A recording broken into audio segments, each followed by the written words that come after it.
Hello, welcome to Dungeon Draws Podcast. I'm your host, Justin. Today we're reviewing The Hobbit, which is a 2012 fantasy adventure film based off the J.R.R. Tolkien book, directed by Peter Jackson and starring Ian McKellen returning to play Gandalf. You have Martin Freeman as Bilbo, Richard Armitage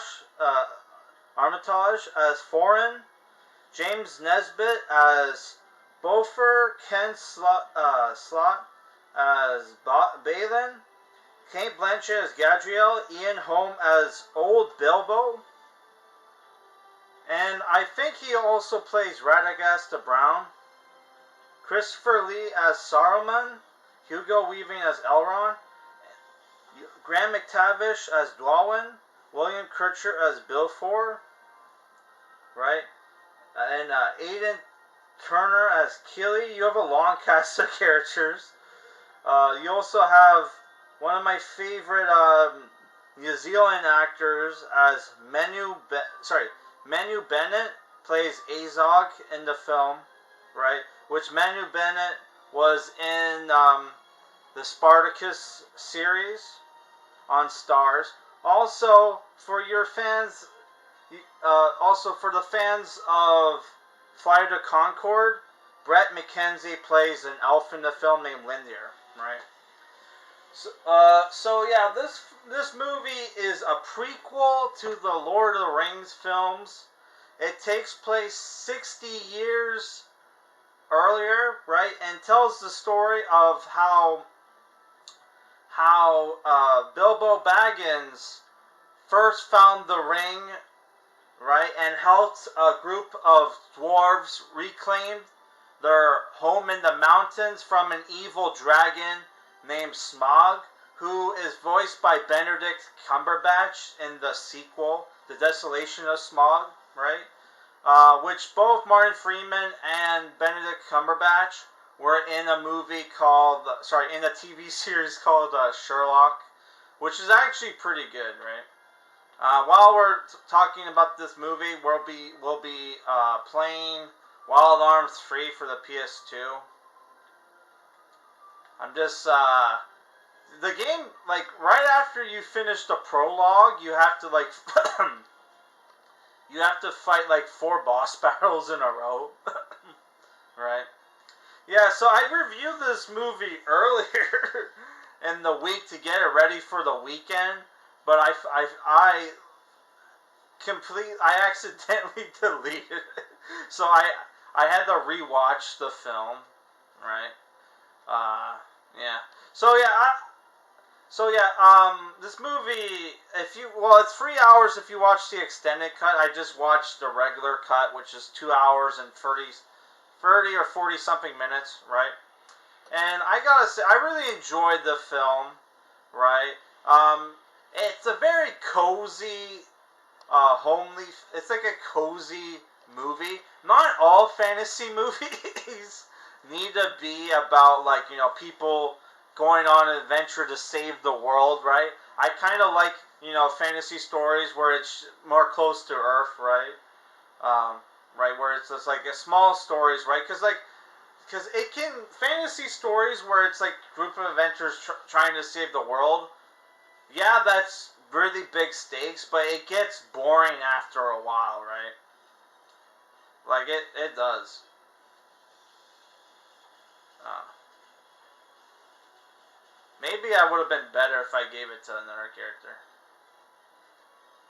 So yeah, like you get summons in this game, and that's why we're fighting the bosses to get summons, and you can give them to like different characters. Yeah. Oh, this guy can heal himself. That's lame. So yeah, I really enjoyed the movie.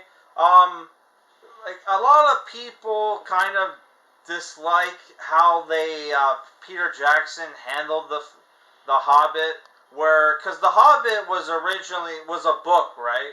So they're taking a book and then turning it into 3 movies, which I don't mind so much because then you're getting more of what you love, right? And some of the stuff that they took, that they made up for the film, honestly, I enjoyed.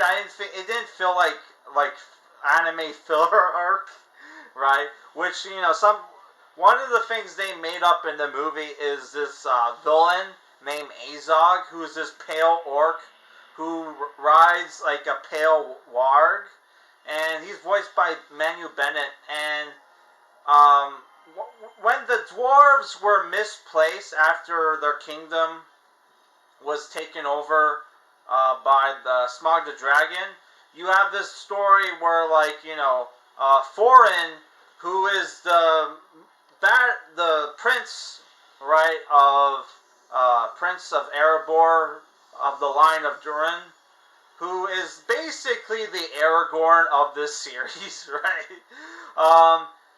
There's this badass story where his grandfather led a dwarven army to retake the kingdom of Moria, which we know in the original film was taken over by orcs, right? And Thorin's father and grandfather died in Moria, right, fighting Azog, right? And you have this badass retelling of the story of how Thorin got his name Oakenshield, right? Where while fighting Azog, he lost his shield, he lost his sword, but found this thick oaken branch that he used as a shield, and was able to get his sword back and cut off the arm of Azog, which makes me wonder. Okay, why did you think that that's one thing in the movie that doesn't make a lot of sense, because he's oh, Azog died of his wounds in battle, right? But it's okay, all you did was cut off his arm. We've seen orcs in this series not only survive a lot of shit, but they do they do a lot of body modifications where you have one orc in this film that looks like he's fucking part cyborg. He has a metal plate in his skull, has metal plates put in his body, right? Yeah. So I know I really enjoyed the movie, right? And it's the action, though it's not as dark and as gritty as the Lord of the Rings films. I thought the action was very good. It's very whimsical and bombastic, right? But there is gore in the movie where you do see goblins, orcs lose their arms and heads. Fucking Gandalf disemboweled a goblin in the movie and slice his throat with his sword, which you find out its name is that they find the sword in the movie after their encounters with the trolls, which are in the film, right? Which have a cameo in the Fellowship of the Ring, right? Yeah. So you find out they find Sting, Foehammer, and Goblin Cleaver, which is Thorin's sword, right? Which I don't know if those swords were actually in the series, in the book, but because I did try to read the book when I was a kid, but I don't know, I found it boring. When you're a kid, reading sucks, man. You'd rather just read comic books or whatever. Which, as a kid, I preferred manga and comic books to reading actual fantasy books. Yeah. Which I'm a bit more open now, but yeah. I still haven't read the Lord of the Rings books. I kind of want to find out, I want to kind of use the shield ability. Man, he can't. Yeah, so, so if I give this movie 8 out of 10 rating in my initial review, and I still think the movie, that still stands. You got great acting in the film. The cinematography is fantastic, right? The practical effects where that they put on the dwarven actors, right, to make their nose and ears bigger, right? They look great, and the soundtrack to this movie is fantastic. right? Like like that Misty Mountain song that's sung by like Foreign's character when they first meet when they're first hanging out at Bilbo's house, which I thought the comedy was great in the film, right?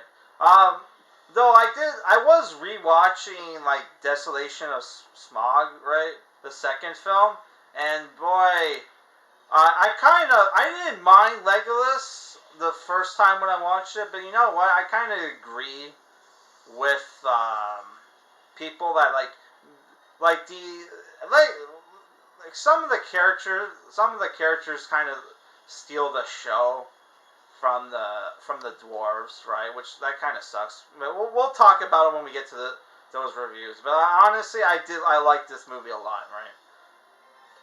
And yeah, like I said, it's an 8 out of 10, and we'll try to review Desolation of Smog next week. I'll try to make sure not to delete that review like I accidentally did this film. So yeah, I think that's all the. And aren't I missing one? Oh yeah, that was all four. Earth, water, fire, and wind. So we got all 4 minutes from the four great minutes. Okay, that's it for this review, guys. Peace. And for my next Christmas month review, I'm gonna try to upload that on Sunday, but chances are it'll be on Monday because I gotta binge watch like seven South Park episodes. You know, yeah.